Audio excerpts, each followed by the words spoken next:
Hello everyone, কেমন আছেন সবাই? শীত তো প্রায় পড়ে গেল, তাই না? তো এখন হচ্ছে সবার ঘরে ঘরে মালপোয়া পিঠা, সুজির পিঠা, পাটিসাপটা পিঠা, এই ধরনের নানান রকম শীতের পিঠাগুলো বানানোর ধুম চলছে। আমরাও বসে নেই, আজকে সন্ধেবেলা কিছু মালপোয়া পিঠে বানালাম। একটা মেজারমেন্ট কাপে সুজি 1 কাপ ময়দা, 1 কাপ চিনি নিয়ে নিলাম। যে মেজারমেন্ট কাপে করে এগুলো মেপেছি তার 2 কাপ কুসুম গরম জল দিয়েছি, দিয়ে ব্যাটারটা ভালো করে গুলিয়ে নিয়েছি। একটা বিষয় খেয়াল করবেন, মালপোয়া পিঠা ফোলার পিছনে কিন্তু আপনি যত বেশি ব্যাটারকে ফাটাবেন বা যত ভালোভাবে মিক্সড করবেন সেটার উপর কিন্তু মালপোয়া পিঠে ফোলাটা ডিপেন্ড করে। তো যাই হোক, আমি একটা স্মুথ ব্যাটার করে নিয়েছি। আর করার পরে ব্যাটারটা করার সময় অবশ্য আমার ভিডিও করার কথা মনে ছিল না, তাই আমি ফাইনাল রাউন্ডে গিয়ে আপনাদেরকে দেখাতে পেরেছি।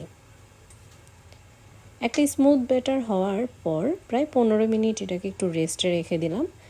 এরপর চুলায় কড়াই দিয়ে পরিমাণ মতো তেল দিয়ে দিলাম, যতটুকু তেল দিলে পিঠাগুলো সুন্দরভাবে ফুলে উঠবে। প্রথমে কয়েক ফোঁটা ব্যাটার চামচের মাথা দিয়ে একটু দিয়ে দেখলাম যেগুলো ভালোভাবে ফুলছে কিনা বা তেলের উপর ভেসে আসছে কিনা। যখন দেখছি যে না, ভালোভাবে তেল গরম হয়ে গেছে, ব্যাটারটা একটু ভালোভাবে চামচ দিয়ে মিলিয়ে নিলাম, একটু ভালোভাবে মিশিয়ে নিলাম। জাস্ট এরকম একটা স্মুথ ব্যাটার তৈরি করে নিয়েছিলাম। তার 15 মিনিট রেস্টে রাখাতে কি হলো, সেটা আরও ভালো মিক্সড হয়েছে, বিশেষ করে চিনিগুলো মিক্সড হয়ে গেছে। ও হ্যাঁ, আমি কিন্তু এখানে সামান্য পরিমাণে একটু লবণ দিয়েছি, জাস্ট টেস্ট ব্যালেন্স করার জন্য, আর কিছু না। তো আমি এভাবে 1 চামচ করে ব্যাটার নিয়ে তেলের উপর ছাড়বো। আর তেলের উপর ছাড়তে অবশ্যই আস্তে আস্তে ছাড়তে হবে, যে এমন নয় যে অনেক উপর থেকে ছেড়ে দিব। দেখেন, একেবারে তেলের কাছাকাছি চামচটা নিয়ে খুব আস্তে করে ছাড়তে হবে। ছাড়লে 5-10 সেকেন্ড একটু অপেক্ষা করলে পিঠাগুলো নিজে নিজেই ফুলে উঠবে এক পিঠ থেকে।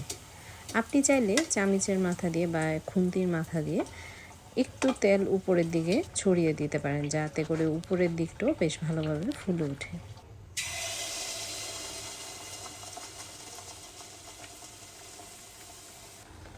এভাবে এক এক করে পিঠাগুলো বানিয়ে নিব। আমি মূলত সময় বাঁচানোর জন্য একসাথে 2টো করে পিঠাও বানিয়েছি, একসাথে 2টো অথবা একসাথে 3টা পিঠাও দিয়ে দিয়েছি। বলা বাহুল্য, আমি এখানে যে পিঠার ব্যাটার তৈরি করেছিলাম এটা দিয়ে আমার প্রায় 25টার মতো পিঠা হয়েছে, মাঝারি সাইজের 25টা পিঠা হয়েছে। তো আপনারা চাইলে ঘরে শীতের মধ্যে বানিয়ে নিতে পারেন এই ধরনের মালপোয়া পিঠা। আমরা সচরাচর একটু ডিপ ফ্রাই খেতে পছন্দ করি, পিঠাগুলো একটু লালচে হলে পছন্দ করি, তো সেই কারণে আমি একটু লাল করে ভেজে নিয়েছি। তো এই তো, আশা করি সবাই ভালো থাকবেন।